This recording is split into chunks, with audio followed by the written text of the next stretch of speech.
Good evening, friends. Yet again, here we are on a Friday evening for Friday Night Live. And we have a very interesting ensemble of things to share with you this evening. You can see I am live here with Jenn, and Ron is on the stream. He is at ShireCon in Northwestern Connecticut right now in a very noisy room, hanging out at Chet Mitten's booth. And Ed is in the process of getting on the stream in a few short moments here. We have Van Gibson with us this evening. Hey, thanks for having me. Thank you for joining us. And typically, folks, if you've joined us here on other nights, we kind of have a little bit of banter early on with just the page crew. We're going to change it up just a little bit this evening due to the fact that Ron is remote and we have some other news to share with you. And so we're going to hop kind of right into talking to our special guests, our other scheduled special guest, Andreas Lundstrom. He is, we're hoping he can join us. Please be aware that he is overseas. He is in Sweden. So it is extremely early in the morning for him right now. Literally, like we were doing the math, probably 3:30 in the morning for him right now. So, if unfortunately if he can't make it, maybe we have a little bit of understanding as to why someone would want to get up at 3:30 in the morning to join the live stream. There's Ed. Hey, Ed. Hello. Hey, all right. So Ed's joined us. Fantastic. And we lost Ed, but I'm sure he'll be back in a few short moments. All right. Elise, good evening. We see you in chat there. Hi, how are you? Folks, let's get right to the punch before we talk to Than a little bit here. We have been talking about sharing with you this evening the information that you would need to get yourself your own Phil E. Cheesesteak Plushie. We are talking about a limited run of 50 plushies. We are talking about a limited run of 50 plushies made in the U.S., handcrafted from Wisconsin, and we need you folks to take a look down below. The URL for pre-order is listed right here on the main page. So if you want your own Philly cheesesteak plushie, like we've been talking about the whole week, we've been really pushing it there. You want to grab your plushie right there at that link, at that URL. So just cut and paste that. It'll take you where you need to go. Put it in your cart. Remember to check out. Always remember to check out, right? And secure yourself one, and then you will be getting it. You'll be getting it to cuddle with, right? That's what we do with plushies anymore, right? Cuddle, or we just put them on the shelf and brag to our friends. We're grown adults here, folks, and we're getting excited about stuffed cheesesteaks, right? Well, I mean, it's handcrafted by the Snuggly seamstress. I mean, Yes, how cool is that? that's right. Snuggly Seamstress. I forgot the actual maker, but Snuggly Seamstress is who we want to give credit for. So please check out their work as well online. I believe they're on Etsy, if I remember correctly. And you want to grab that. So, all right, Jenn. Anyway, I didn't even get a chance to say hello. We didn't even get a chance to say hello. Hi, Phil. How are you? Doing just fine. Doing just fine. We were all of us were chatting a little bit before the show started. How we had kind of all busy weeks. Of course, we do this on the side. All of this is side project work for all of us here. But regardless, let's dive into our conversation with Than this evening. Than, if I were someone who did not know anything about your work or background in the industry, what would you answer that question? What would your answer to that question be? Well, the short answer is I'm one of the co-creators of Dark Space, which is the sci-fi rules hack for Shadow Dark. My co-creator, Derek White, is the Geek Preacher. He'll also be at Page. And we are getting ready to, it's been out for almost a year. We Mhm. put it out at the very beginning of 2025, and by the end, we're going to be going to a Kickstarter for an expanded edition of it. We're going to probably launch that in November, right before the holiday madness. And then we'll be, hopefully getting those into people's hands by, early 2026. We would love to have books on the table at Page when we're there. So that's the plan. So we've been doing a lot of pushing with that this year. We've been doing a lot of additional kind of side projects that go along with Dark Space. We put out our first zine earlier this year, which was called Void Echoes, and featured the first adventure that for Dark Space that Derek wrote. And then about mid-year, around August, we put out a ship catalog. If you remember the old, just like Traveler, Star Wars RPG, ship, just catalog books, or it's just ship after ship after ship, and you can really kind of go crazy with them. That's kind of, we're wanting to kind of stay in that same vein and kind of follow in that tradition.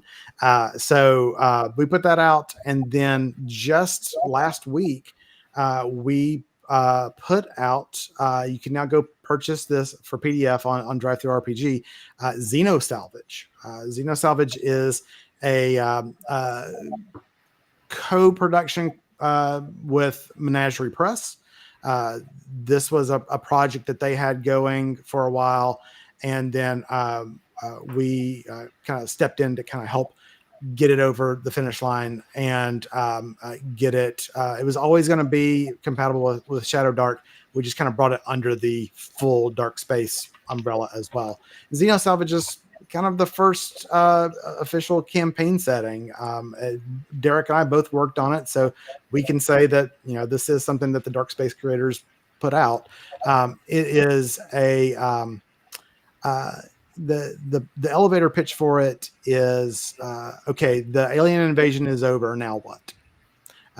So you are you play a crew of salvagers, Xeno salvagers, that go out and crawl through all of the wreckage of the crashed spaceships and UFOs and all of the weird, genetic modifications and space mutants and things like that have kind of cropped up from 100 years of alien domination. So it's very much still like, it's like sci-fi dungeon crawling, because you're literally, going into, these giant crashed spaceships and kind of crawling through there looking for stuff. So, yeah. So that's what we've been doing Dark Space this year. That's kind of the big push, the big project. That's really exciting. Yeah. And I'm actually going to be playing Dark Space at Page on Thursday morning. So I'm really looking forward to playing with you guys. Yeah, we're excited. Derek and I are both going to be there. We're both going to be running games. We'll actually also have a booth. Our press label, Deeming the World Press, will have a booth in the vendor hall. So come by. We'll have books. We'll have zines. We'll have merch. We might have a few of the hoodies, like Jenn's got, and all types of stuff. And we'd love to just meet people, talk about it, and hang out. So looking forward to it a lot. Yeah. All right. Well, all of that sounds fantastically interesting. I got to say, I was not aware of the upcoming Kickstarter. Yeah. When I was at GaryCon, I ran into Derek, and I know Derek pretty well, and we ended up having a very long, extended conversation. We were back in his room, and then he just kind of threw a book in my lap and said, as he does. Yeah. Oh, by the way, they're $20. He didn't ask if I wanted one. He just threw it at me and said, "Oh, by the way, they're $20." I'm like, "Well, I guess I'm buying it." But anyway, I did want to acknowledge the fact that Andreas, it looks like you've joined us. Yes, can you hear me okay? Yes, we can hear you just fine. Thank you so much for joining us. We do realize that it is extremely early where you are. Yeah, 3:30 in the morning. Okay, goodness gracious. Thank you so much for being such a super trooper and joining us this evening. Evening for us, of course, very early morning for you in Thanks for having jolly me. old Sweden right there. Yeah. And I must say, I've been to Sweden twice. It is an absolutely gorgeous country. Amazing. Yeah. Thanks. Yeah. Okay. Well, Than, so much for letting us know about Dark Space. We'll probably circle back around, Yeah. and we'll be going back and forth between different guests, what have you. It looks like we have Ed on a stable connection at this point. All right. Again, just yeah. Hey, Ed Lopez in chat. Hi, Ed. Good evening. Ron will be joining us. He is at ShireCon in Connecticut right now. They are doing the live auction, and he is auctioneering, but the auction literally has 10 items. So it will it will be he will be there. He will be here momentarily as he finishes that up. He is in Chet Mitten's booth in the vendor hall. It's actually a little noisy where he is. So when he does join us, he will likely be mostly muted to try to cut back on some of that background noise. It's too bad we aren't streaming the auction. Maybe people would bid. Yeah, I don't know. And again, just for those that are joining us, Dan Shea just ordered his plushie. If you want, down below, the link, if you want your own Philly cheesesteak plushie, you want to hop in there, you want to get into that delicious cheesesteak plushie goodness. Okay. All right. Well, let me hop back to Andreas again. Thanks so much. We know you're going to be joining us at Page in January, and so we appreciate your the energy levels that you have to put forth in order to join us there. It's going to be a bit of a trip, but thanks so much. If I was someone who did not know anything about your work in the industry, and I met you somewhere, and you were telling me about your background and what you've been dabbling in the RPG space for the last years or what have you, what would your answer be? Well, I would say that most people would probably know me either from my work as a composer producer of RPG soundtracks, primarily for Free League Publishing. I did the official soundtrack for Dragonbane, and for let's see now, the most recent one is Coriolis, Great Dark, and what else? Some Forbidden Lands supplement soundtracks. The Vaesen soundtracks have been very popular as well. I also did some work for another publisher called Eluso for their Call of Cthulhu Sweden setting. And yeah, apart from that, I've been writing RPGs for the past few years. We started a publishing company called Nordic Skulls 2 or 3 years ago. We did a Kickstarter for a Dragonbane setting and campaign.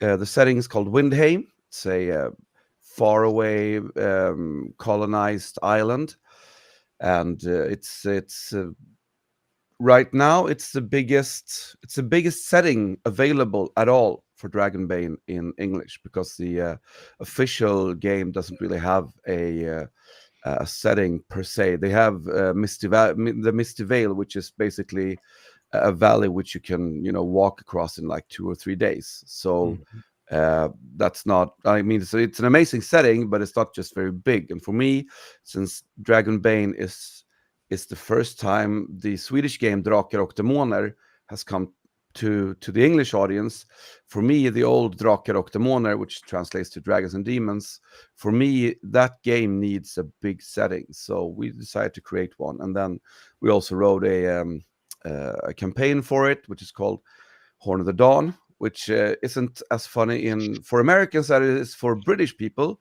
because for British people, Horn of the Dawn is I didn't know this, but it seems to be an established way of saying something that I was not aware about, and it seems to be a very British thing, because not a single American has come to me about it, but every single Brit has been like, "Oh, really? You're calling the campaign Horn of the Dawn? Okay." Have you thought about what the implications when it comes to marketing that in Britain. I was like, no, I'm not aware. Sorry. But it's yeah. So we did a Kickstarter for that about 2 years ago, and actually yesterday we finished the Kickstarter for part 2 of Horned Dawn, because it's supposed to be a trilogy in the end.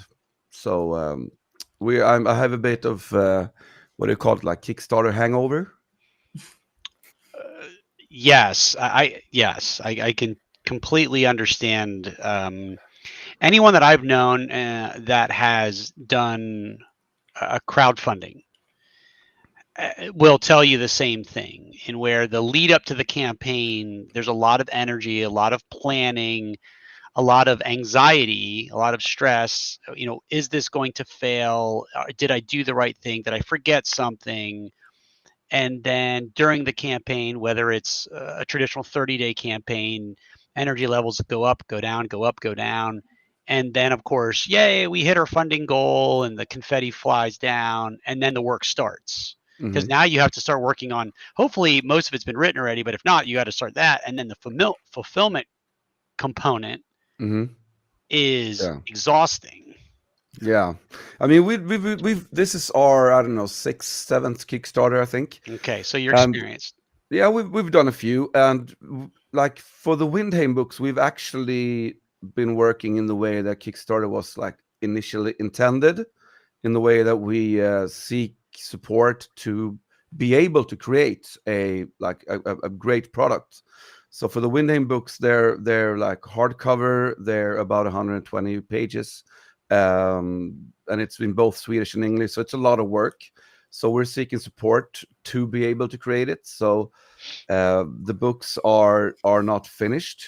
While we did a cozy little fun like pick up and play RPG called My Father's Sword, which is just a 40-page soft cover. And for that one, we had a PDF ready as the Kickstarter ended. So for that one, we were like totally finished basically. And we just needed money for the first print, and we wanted to kickstart it because of the like marketing purposes basically. So for that one, we were able to send out the PDF right away. We also did a third-party like Viking setting / hack for Mörkborg, because we're good friends with Pelle and with Johan, the original creators for that game. So we got them on board to cooperate with us for that. And for that one, we also had like a PDF. We had a beta PDF that was ready to send out maybe a few weeks after the Kickstarter ended. So we've done Kickstarters in both ways. Both ones that are finished as we finished the Kickstarter, and ones where the products took like a year to finish after we got funded. And I'm checking the event schedule right now. We only have one Dragonbane's game scheduled right now. Oh, really?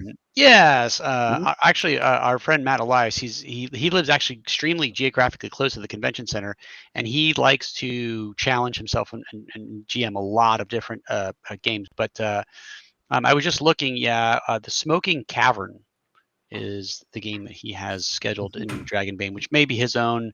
But I think it is. That does not sound like one official. Okay. One, Okay. All right. I wasn't sure. Interesting. Yeah. If I wasn't running my own games, I would be running Dragonbane. I love Dragonbane. It's such a fun game. Yeah, I have not had the pleasure yet. I've gotten extremely close. I've hovered around tables at cons as it was being played. I'm very familiar with the roll under system and what's available and how it works and all of that stuff. I have the starter set in my gaming room, sitting in the shrink wrap. I'll tell you that event you guys mentioned, the one on Sunday, is completely sold out. Yes, it is sold out. If somebody wanted to step up and schedule another one, I bet Phil could find a spot for it. We could, yes, we definitely have spaces where we can wedge in more games. Anecdotally, I watch the social media space, the YouTube space, RPG industry very, very closely. Lots of podcasts, lots of folks do talk about Dragonbane a lot. And in general, I know you had mentioned a lot of Free League titles that you had worked on soundtracks for. And, anytime someone says the name Free League, it's like upper echelon quality. Not only in presentation, not only in quality of writing, not only in the mechanics being sound, just every component typically to a Free League product is just so polished. It is the gold standard, in my opinion. Of what happened? You're still here with us, Jen. Jen, can you hear us? Alexa, she must have lost us. Announce. No. I think I lost connection. We can still hear you. All right, we're gonna hope Jen gets back on with us so she can hear us. So we can definitely hear her. Pretty sure mine were. Yeah, when we did the third-party products, the Windham products for Dragonbane as well, we really aimed to keep that quality to people. Right. We wanted people to get the books and feel like they were talking, and all of a sudden everything went. This quiet. Could be a Free League product. So I think something's up with my computer. The hardcovers that we use are like we use the same printers as the Free League use. And the hardcover like material is similar to the Vasan or the One Ring ones. You know, the kind of clothy hardcover finish on the covers, and the pages are also like the Vasan or One Ring ones. Feel like like almost like not Sorry all parchment. You know what I mean? Still be live. Yeah. Still be live.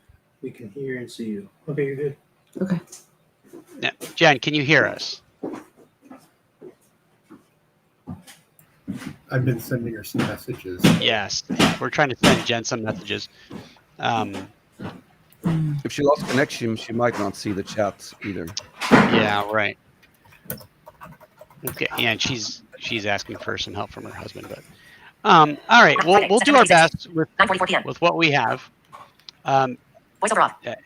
Andreas, if you don't know, Jen is visually impaired. That's why she has I see. Auto assist on. But anyway, all right. Well, yeah, we were talking about the products that you had, your third-party products that you had been working on to try to support Dragonbane. Let's talk a little bit about. We talked to Than earlier about his upcoming Kickstarter regarding Dark Space. That sounds really exciting. Do you have anything on the horizon, Andreas, that you'd like to mention? Oh wow! No, this was the big one actually. We do have another Kickstarter in November for a Call of Cthulhu like Choose Your Own Adventure book.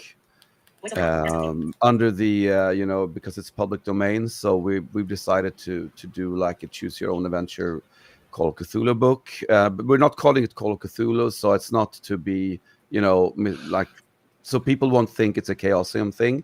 Sure. So we're calling it. We don't have a finished title for it yet, but we're calling it like an adventure in the Cthulhu mythos. Sure. To avoid being misunderstood. But that one will be in Swedish only for now. Speaking of sci-fi, we will also do, we're hoping that the third-party license comes out for Coriolis as well. The Coriolis The Great Dark has the third-party license out, but we want to continue writing adventures for the Third Horizon, which is the original setting for the Coriolis game. And we actually have Rickard Antroja with us, the guy who wrote the official trilogy for Free League for Coriolis. And so we're going to write a third-party scenario for Coriolis. But that's going to be like actually in January. So it's probably going to be live during Page actually. Fantastic. Well, I would just recommend as we get close to Page getting us that information. I can't hear anybody. So see if, I'm going to check in with Jen one more time. Jen, can you hear us at all? I guess not. Must be her mic. Or I'm sorry, her speakers, because her mic is working. That's what I'm going to say. So, Okay.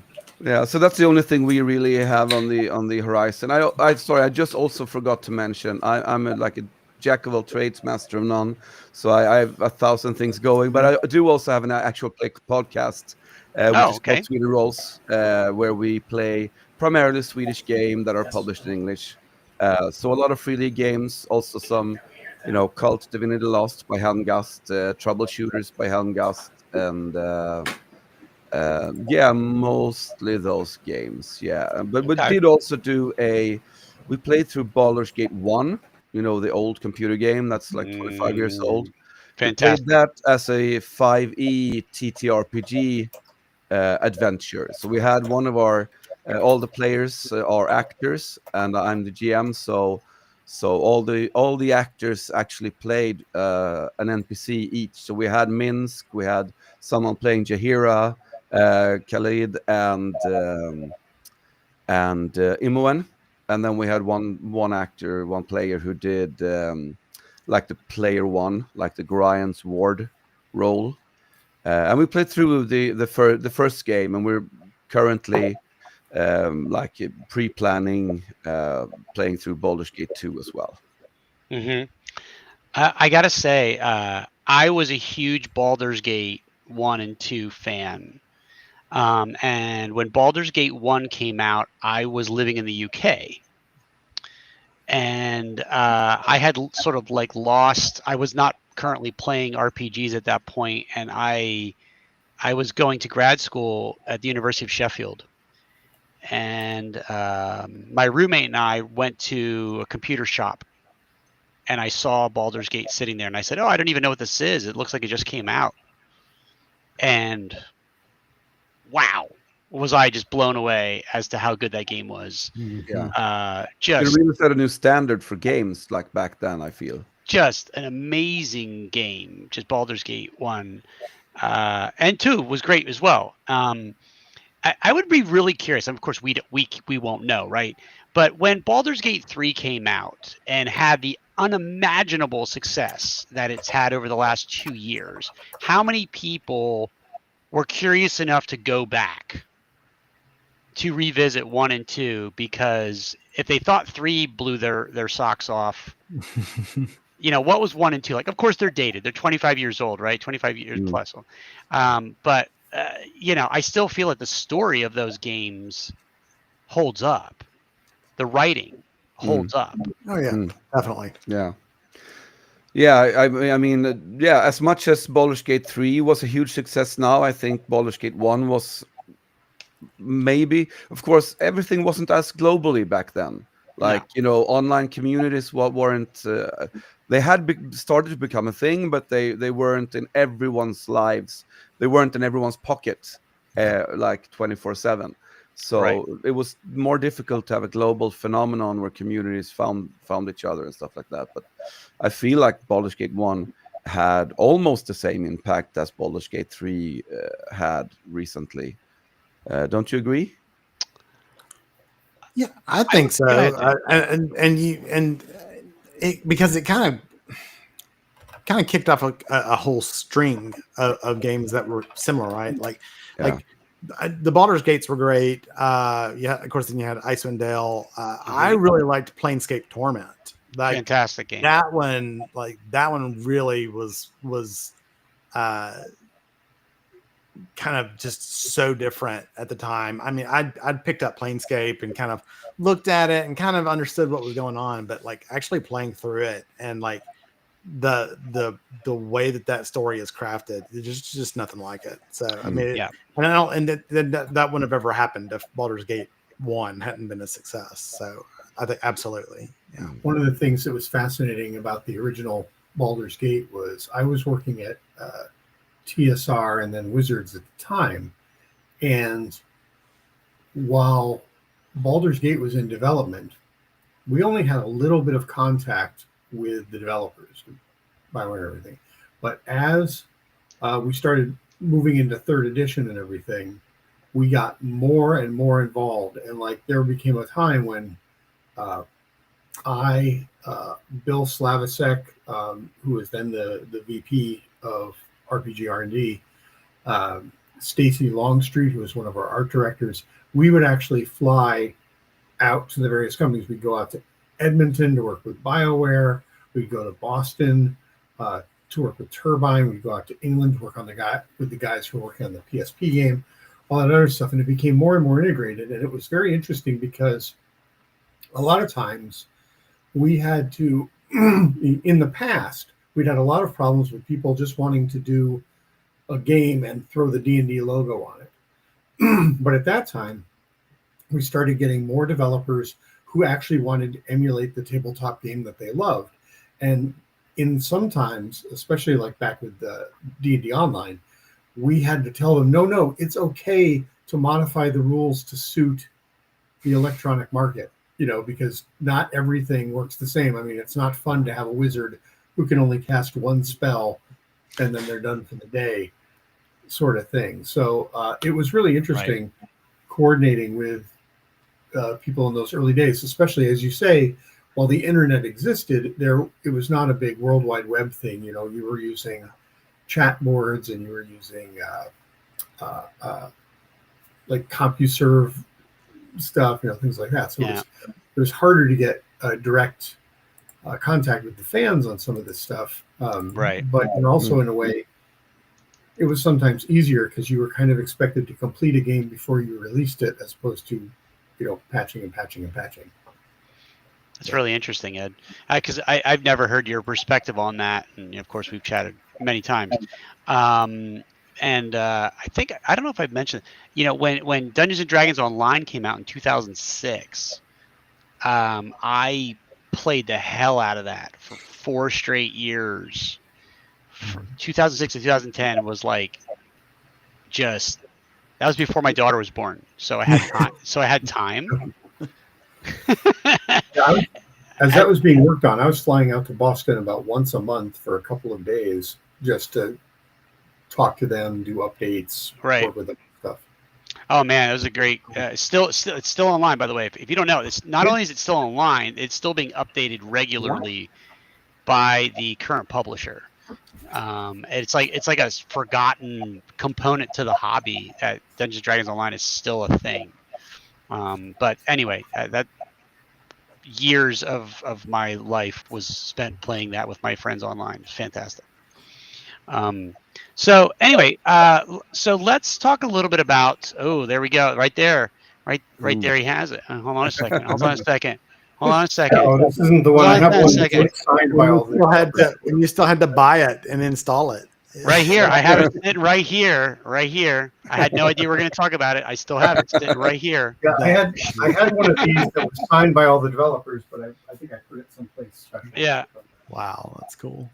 I have that right next to Dragon Age. Dragon Age Origins. How sweet is that game too? Yeah, this one. I can't see it. It's a little bit of a glare on your screen there.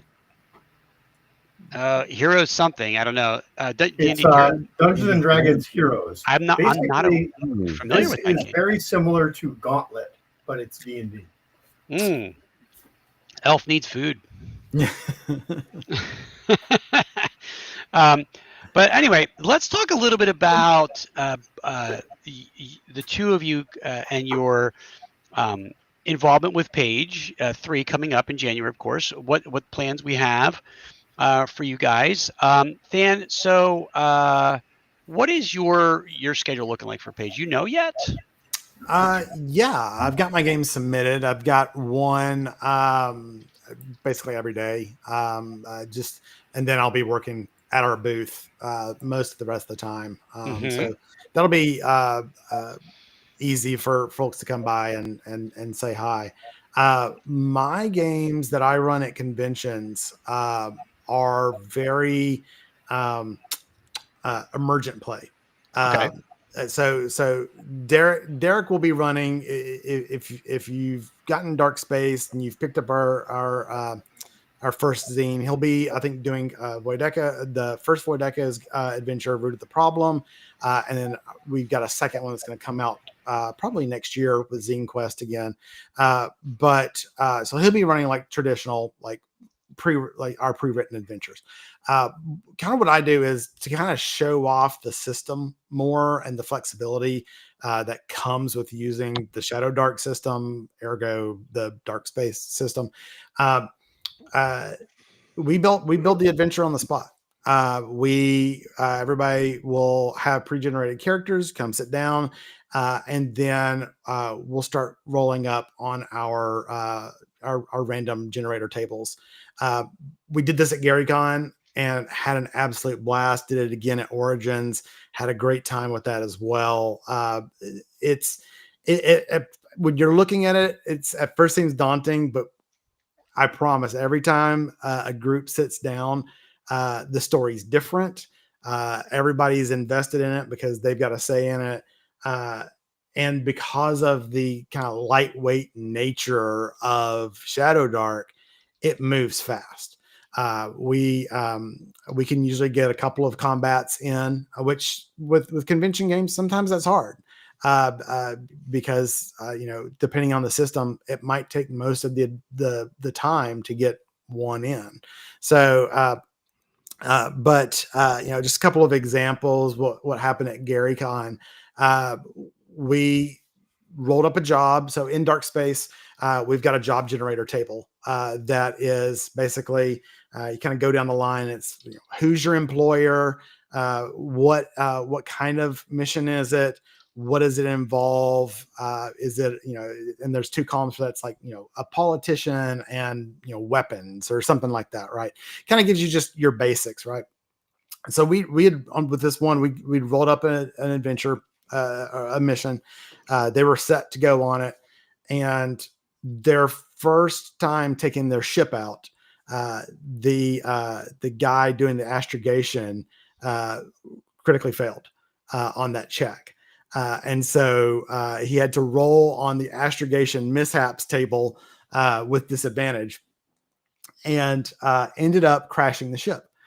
This was like 30 minutes into the game, and suddenly it turns from, oh, we're just gonna do a smuggling run to, okay, now we're crashed on a deserted planet and it's become survival.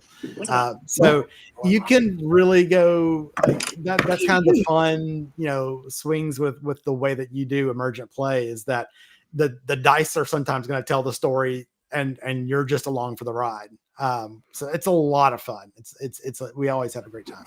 Fantastic. Yeah. And I was noticing that I believe 2 of your 3 games are currently sold out. And the 3rd game on Saturday morning literally only has 1 ticket left. So some lucky dog out there is going to get that last seat. So it looks like you're going to have full tables. Yeah, I'm excited. Fantastic. Yeah. I think maybe all of Derek's are sold out at this point. They very well might be. Yeah, they probably are. They probably are. All right. It looks like Jenn is back. It looks like Ron has joined us. And Ron, did you sell all the items at the auction? We did. We were raising money here at ShireCon for the VFW hall where the convention is held. And we had an item go for $1,000, which was a custom poster by Matt Roberts, and we also had several other items go for over $200 that were in the auction. So, quite a bit of money was raised for the VFW here. That's fantastic. That's awesome. Yeah. Well, to update you, Ron, we've been having a great conversation with both Dan and Andreas here this evening. It's been really, really good. We've had some audiovisual issues, but we've sorted through them, I do believe. And again, anyone that's joined us late, please remember that we have revealed the Philly Cheesesteak Plushie URL. It is here for you to take advantage of. They are going. I know Dan Shea had posted early in the chat that he grabbed his. And so if you are interested, you wanna grab on that. Again, remember, handcrafted, only 50, made here in the U.S. Show us a little love. Show Jenn. What's the maker again, Ron? What's the maker again? The Snuggly Seamstress. Snuggly Seamstress. Yes, we want to show them some love. So, And for those of you who watch my videos, I'll be showcasing Philly cheesesteak as a prop for B-roll. We have fantastic. sold 7 so far, by the way. So there are only 43 left. Nice. Yeah, and my pretty good guess for a is half hour. as people, yeah, right, as people make their way through the weekend and they watch the live stream on tomorrow, what have you, after they're watching my Nittany Lions destroy the Oregon Ducks, they'll buy a plushie. So anyway, Andreas, let's hop back to you for a quick second here. So at page 3, what are your plans? Well, I'm not entirely sure, actually. Okay, we definitely are probably going to get you on some panels, most likely. Yeah, I'm hoping for some panels, and you have a lot of conventions over there. I'm used to us in Sweden only having a couple a year, and it seems like every other weekend there's a convention over there, and they do seem to have like different what do you call it, like profiles. Like some are focused more on this and some are focused more on that, and so this is my first time at a convention at all in the US, so I'm extremely excited to be going and just to see what's going on at Page at all. So I'd love to do some panels. It seems like maybe we're going to have to look at if there's a possibility to maybe run a session of Windham Dragonbane or something, if there's only one game scheduled for Dragonbane as it is now. Yeah. I don't know if Free League will have a booth at the convention. If they do, I might pop in there. I don't believe they will. Okay. But there might be some other. There's some local game stores that will be in the booth that may be selling Free League product that they bring along. Mm-hmm. But as you'll find, Page is a very RPG heavy convention. That's nice. So the RPG folks will be there in mass. So we don't do a lot of card games. We do some board games. We've got a board game library, so board game folks can come and, of course, enjoy their hobby as well. But to a very large degree, Page is mostly RPGs, and it's been designed that way. So, but it will. We're very excited that you have expressed interest in joining us. I think it's a fantastic opportunity for us, a fantastic opportunity for you, and we are extremely excited to have you there with us. I'm also looking forward to meeting all of these Facebook friends I have from over there. We'll be there. I have, I don't know how many, like hundreds of Facebook friends in the industry, but we've only been, chatting online, maybe at best meeting each other in a stream such as this, but I've not met a single one of them IRL. So I'm also looking forward to meeting a lot of friends whom I've only chatted with up to now. Yeah, and we are going to have to get you a real cheesesteak. Oh, for sure. Real cheesesteak. Dan, are you a cheesesteak fan? Oh yeah, yep. I introduced my kids to a real Philly cheesesteak right after everybody kind of started moving around the country again after the pandemic. We took a big trip up north, and because I'm in Tennessee, so we kind of did this northeast trip, and we have a video of my youngest experiencing his first true Philly cheesesteak, and it's one that is in the family collection. Yeah. How old was he when he was taking that bite? Let's see, he would have been, that was 2021, so he would have been like 8. Oh, okay. Yeah. So okay, Ron, I think I see Chet Minton behind you. Yeah.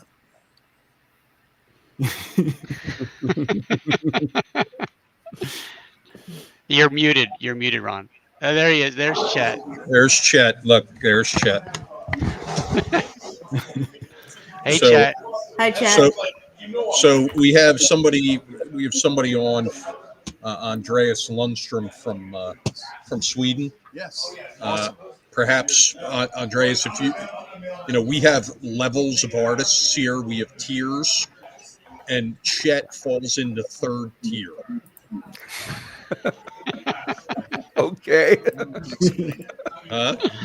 Now I have to explain it. Are you sure? It's an esoteric joke. So someone criticized some of Chet's work, some of Chet's commissioned page work. Unfairly. Yeah, Oh, okay. yeah, and it just grew into this monster where now Chet is referenced as a third tier artist. You're filling in for me. Huh? How much Oh, no. for the thing? I guess it's better than You didn't win that? than Ron's vendetta against pickles. Yeah, right, exactly. Yeah. Okay. All right. Well, let's see. So Ron, we talked about page 3. We talked about what they were working on individually. We talked about Dan's upcoming Kickstarter. We talked about Andreas's work with Free League. You have anything else that we think we want to discuss while we're still here with them? I have a couple of questions. Oh, Jen's got questions. Jen, let's go. Okay. So you talked about the like your work with doing music for things like Coriolis and Forbidden Lands, which are games that I play all the time. So what inspires your music? Well, obviously Ennio Morricone, the composer behind a lot of the spaghetti westerns and other films. He's a huge inspiration for me. Also the overture song for Dragonbane, Bane of the Dragon, is a shameless homage to Basil Polidoris, his soundtracks for the Conan movies. So yeah, for Coriolis, though, I would say my The Great Dark soundtrack was inspired by some of the inspirational music that Free League sent me. The composers, they escaped me right now, unfortunately, but they said they wanted like a synthy vibe. They wanted a lot of weirdness. So I got a lot of freedom from Free League to explore like a little, some weird themes basically. And I wanted to, it's similar to the game that you described earlier, your sci-fi exploration game. I think The Great Dark is also similar. It's not a post-alien thing, but it's still, more or less, hex crawling or dungeon crawling in space. Yeah. So I still, for that music, I wanted a lot of like uncertainty. I wanted music that would keep the players, sitting on the edge of their seats and not ever feeling secure.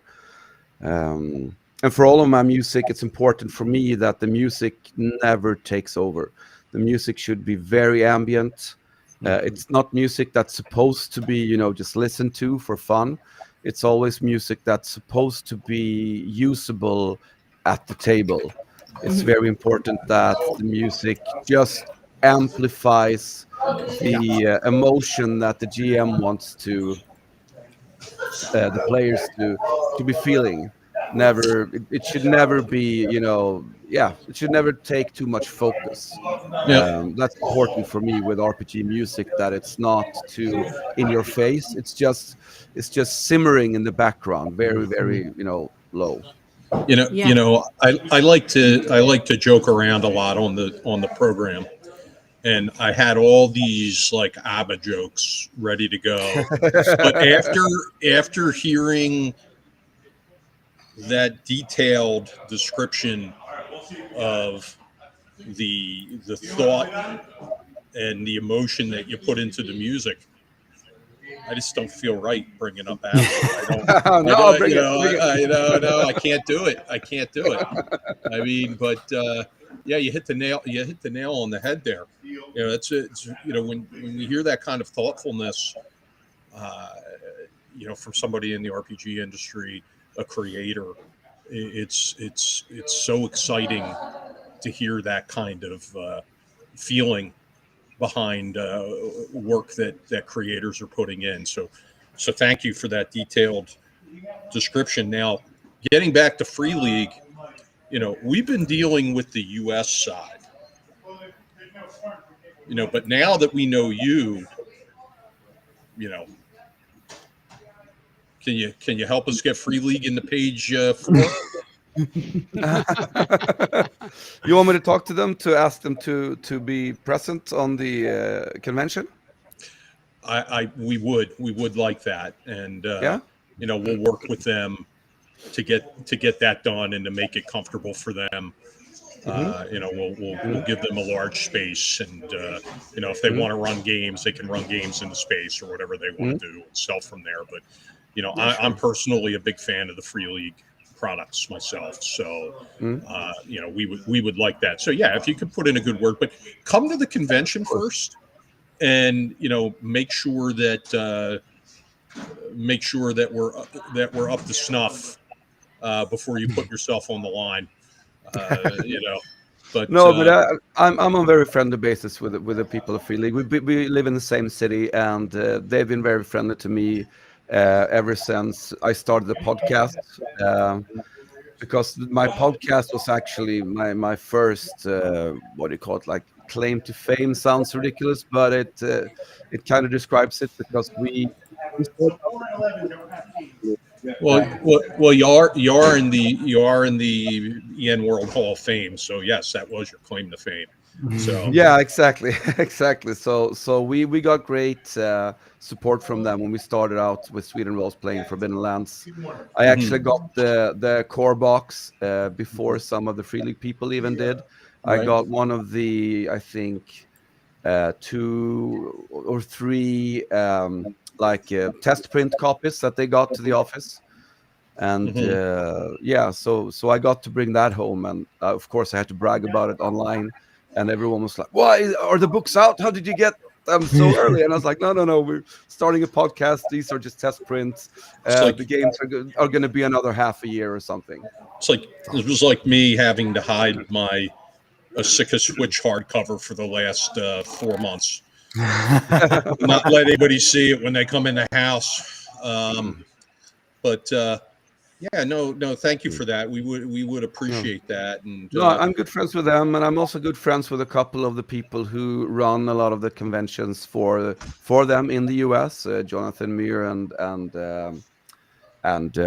Doug as well. So I could talk to both the Free League guys and the guys over in US to see if what can be done, for sure. Yeah, let's get that done. We have a lot of other manufacturers in there, larger manufacturers, and we'd love to include them. And we will soon have breaking news. It's not signed quite on the dotted line there, but it got closer this week. We will soon have news to report on another large RPG publisher who is going to be coming to page, hopefully by next week. How close would you say we are, Ed? I would hope that we're very, very close. I mean, it's just a matter of one email, really. Now they're set up. They're ready to go, and they're Did set they up. fill out the form? Not yet. Not yet. That's the last part. Yeah. But they asked for an invoice, so that Yeah. We'll see where we're at. All right. But it's exciting. A lot of my former colleagues are part of that company. If that gives anybody a hint. Yeah. Or they may or may not have just concluded a very large Kickstarter today. Hey, I wanted to say something. This is a flashback to last week. For those of you who were on last week, or whatever, Ron and the rest of the page team took one of our guests under their wing, Stan, the artist, who was doing a crowdsource, GoFundMe to help pay some unexpected bills and deal with a very slow time in his freelance schedule after just getting off being sick and everything. And not only did we beat his crowdfunding initial goal, but we've I say we, I mean everybody who watched, everybody who participated has raised nearly $10,000 to help him with his current situation. So That's he wanted to amazing. say thank you to everybody. He was overwhelmed. I have a fantastic Stan story. If I can indulge and just promote Please. it for a second. So way back. We're talking like I think 1999. Still in college, first foray into anything like publishing in the game space. Had a self-published comic book that was based and Ron actually you mentioned it in kind of the announcement about me coming to Page. It's called Chronicle. I did a web comic kind of version of it for a while. It was based on our D&D adventures, and it was a group of us that were in college at the time, and the goal with it was going to be we do the comic and then we put D&D supplemental stuff in the back.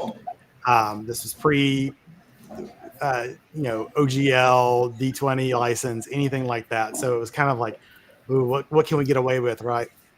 We're at a convention in Knoxville, Tennessee, and there's a TSR booth, and we were like 19-year-old kids. We were just completely nervous that the guys at the TSR booth were going to come just shut us down.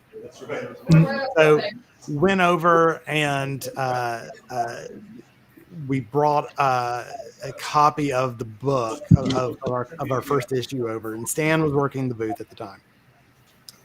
Had no clue who Stan was, didn't realize he was an artist himself, and we handed him the book and we're like, we're just a couple of college kids, we're doing our thing, and he was like, let me tell you, this is fantastic. My artist at the time, she was amazing, and we ended up actually kind of hitting it off with Stan. He kind of came by the booth all weekend, checked on us to see how we were doing, like welcomed us more than necessary. And so at the end of the convention, we were like, we gotta do something cool for Stan because he's been so great to us. And so my artist partner gave him this promotional piece of artwork that she had done just for the convention, hand drawn, ink, the full thing. And he just loved it, and just kind of like gushed on it. And he ended up, he was like, well, I got to give you guys something back, and gave us these, and I still have it, it's up on my shelf up there, the silver edition TSR collector's box set, which was worth, even at the time, a lot more than the artwork that a couple of college kids could do. So I it's fantastic. I love that. That's it. That's the book. That's the box right there. Yeah.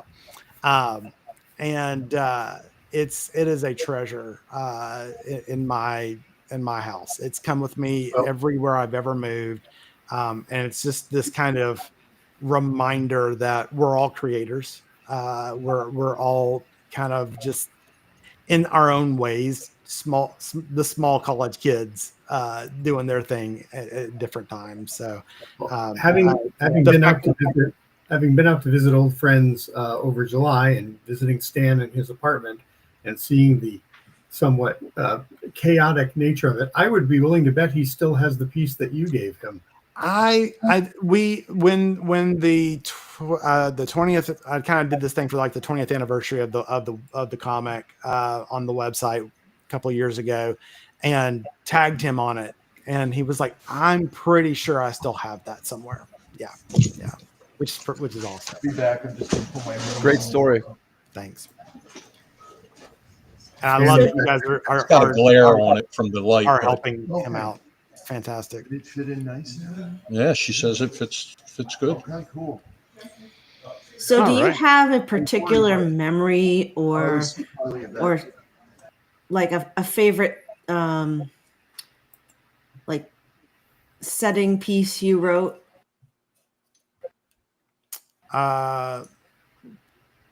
Is that for any of us? Is that Yes, for both of you. Open-ended. Favorite setting piece. I do still add on to the Chronicle setting.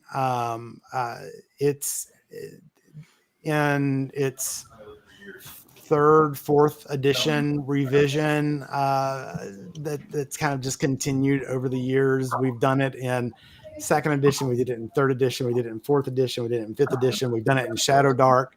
I've dabbled with actually converting it over to Dragonbane because I think Dragonbane would be a good fit for it. It's my homegrown world that I run for my friends. I don't know if I would ever actually at this point publish game material for it, but it is very much like every time we go back into it, it's kind of like going home again. And our playtests for Dark Space are in a far-flung future of that world, where we've moved it well beyond traditional medieval D&D fantasy into more of this like sci-fi fantasy genre, like 4-color pulp setting. So that's probably my favorite setting, just because it's very near to my heart. That makes sense. 5 bags, more than me is. Dad, do you need anything else tonight? Sounds like Ron is having fun out there. Yeah, sure does. I'm just going through the chat. So, What are things like at ShireCon? it's, this is a gamers game convention. You have a lot of the smaller creators here. You've got Solarian Games here. You've got Hambone McGuire's here. You've got Ian McGarty. You've got Jeff Delanian. Of course, you can see I'm in Chet Minton's booth. Been slaving away at Chet's booth. And then we raised on 10 items. We raised $2,140 for the That's great. for the VFW hall here. What was one of the more interesting auction items? There was a limited edition Judges Guild Janelle Jaquay's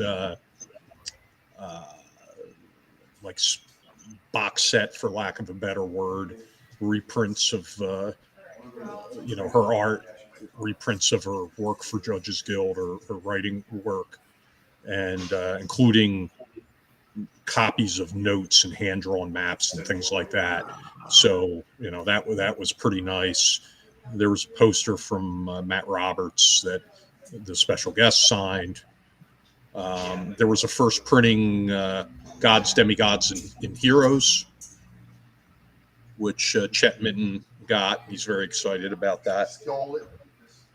He did steal it. I wasn't aggressive, and because I was auctioneering, I wasn't stepping in to scoop up bargains, but he got a pretty good bargain at like $160 or $180 on that. So it's in pristine condition. So yeah, there was some high-end Matt Finch stuff in there.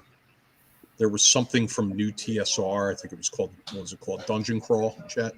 Yeah. Yeah. So I did appreciate Chet's post of you sitting at a table by your lonesome there, Ron. I was. Nobody wanted to play Badge Quest, so I was busy. They all want to play my D&D games. Nobody wants to play my Badge Quest games, which is amazing because I'm running Badge Quest at Gamehole Con, and DM Dave's going to be there, but yet nobody wants to play. Nobody wants to play Girl Scouts, sell cookies, and solve mysteries. That was a fun game. I got to play that at your house. Yes, me too. Yeah. Yeah. Ed and I both played Badge Quest. I think Elise was in chat earlier. I don't know if she's still lurking around, but yeah, it's a fun game. That's what Elise does. Elise lurks a lot. She's a lurker. She's a lurker. Okay. All right. Are you running that at Page, Ron? No. I'm running Tomb of the Ancient War King at Page, and I'm excited about that because it's not the best picture in the world, but I wasn't home to unbox it. But the print copies have arrived. Yay! Mm. Very excited about that. So, let's see. Yes. Yeah. So that's great. Now they're going to be closing down the hall here. Yes. And though Chet wants to sleep in here and guard his valuables, but we're going to be shutting down soon. So if anybody has any questions for our special guests, they should get them in now. Otherwise, we're going to let them go. I mean, I feel bad for Andreas because he's it's like 4:30 a.m. there, right? Yeah. And there's only so much ABBA that can keep you awake. Goodness gracious. No, I'm good. I mean, I'm up, so Yeah. I always love to chat about RPGs, so that keeps me awake. Just some salted licorice. You'll be good. Yeah. Yep. Well, I'm looking forward to meeting both of you at Page. Likewise. Yes. All right. Fantastic. Well, thank you both for joining us tonight. We're going to let you go get some rest, and we're going to close out the show unless either of you have anything you want to leave us with. Just be on the lookout. Follow us on all the Dark Space socials. We'll be starting to kind of push that Kickstarter coming out here in a couple of months for the expanded edition. So be on the lookout for that. We're looking forward to having that at ready to go at Page. I do have one question for you. I know Derek wrote an adventure, but is he a partner in the venture of Dark Space? Derek is the co-creator. Okay, so he's a co-creator. He is. Yeah, we are equal partners on it. Okay. He had the original idea. He wanted to he wanted to get back to sci-fi. We'd been doing fantasy for a long time, and he wanted to get back into sci-fi. That's what he started with. He started in RPGs, fairly heavily. Once he got back into it, he's got a whole story about leaving and coming back. But was with Traveler, and so he wanted to get people back into that. But sometimes Traveler is a little bit hard to get new folks invested, especially when they die in character creation. So he's like, I want to do it on like a rules light system. Okay. And I had interviewed Kelsey for a game blog that I used to write for a couple of years before, and just kind of stayed in touch with her, and had seen like the beta versions of Shadow Dark, and I was like, I'm telling you, this is what we probably are going to need to write this for. He finally got to play it a couple of times. He's like, okay, this is what I want to do. So I kind of helped pull all of that together. So Derek's very much like he's the core concept of it. He's like this is a very long answer to answer. Was Derek? I know, but I feel like it needs a proper explanation. Okay. Well, listen, I'm going to admit I'm asking the question for selfish reasons because Derek broke Phil E. Cheesesteak's giant tongue. I'm And quite aware. Yeah. I'm still struggling with fixing it. So I'm just wondering, I can just send the bill to DMing the world, right? Sure. Okay. All right. I just wanted to make sure. Absolutely. I'd be glad to fix your Philly cheesesteak, Ron. All right. Well, we're going to let you two fellas go. Thank you so much for joining us. Really appreciate it. Thanks for having us. Have a good night or morning as it is.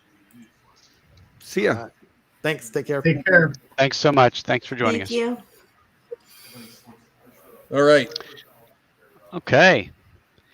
Well, Ron, I don't want you to get arrested there because for trespassing reasons. So I'll rip through the updated news here for the last week for our listeners. So folks, if you haven't noticed, registration totals we are now over 1,000 registered badges for the con.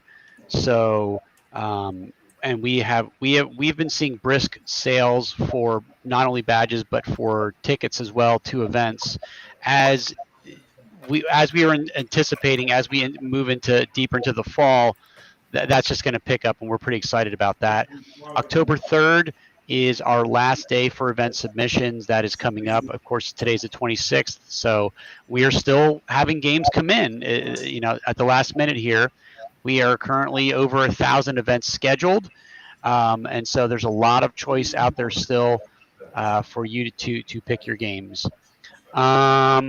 Badges, of course, are on sale, but by October 1st, we're going to see them go up by a few dollars. So if you want to avoid that price increase, you want to hop on as soon as you can and take advantage of the prices now, because like I just said, October 1st, they're going to chip up a little bit there. Let's see here. YouTube, we're trying to grow the YouTube channel. So get that like and subscribe button clicking there and sharing out. We are having some short form content on there with the likes of recently Alan Hammock put something out there, and Yamil, other special guests. So join everybody on that. We talked earlier about the plushie. The plushie URL here is available for you to take advantage of. While you are perusing or while you're buying a plushie, look at some of the other merch that's available to you. We've been mentioning it a little while now. Levi Combs' adventure is still, his page 3 specific adventure still is available, the Iron Cobra of Helgrim Hall. Why don't you help Levi out and grab a copy for yourself? Speaking of page specifics, Tiffany Rose Nickel and Jerry Shepard, who are partners, have written a page-specific one-page dice dungeon called Independence Hall: The Zombie Apocalypse. And I do believe pre-orders are forthcoming shortly for that. So be aware of that. Ron, I know you posted about new page pins this past week. Do we have any information about those new pins? They're in. Okay. Will they be available for pre-order or just at the con? They'll be available for pre-order. Okay. Are they pledge pins? Okay. Guys, I'm getting nudged along here. Okay. So I think we're getting to the point where we need to say goodnight. All right. Well, that was pretty much what I had to tell folks anyway. So thanks everyone out there for joining us. Like, subscribe, get that plushie, get that merch, get that badge, sign up for events. We'll see you next week.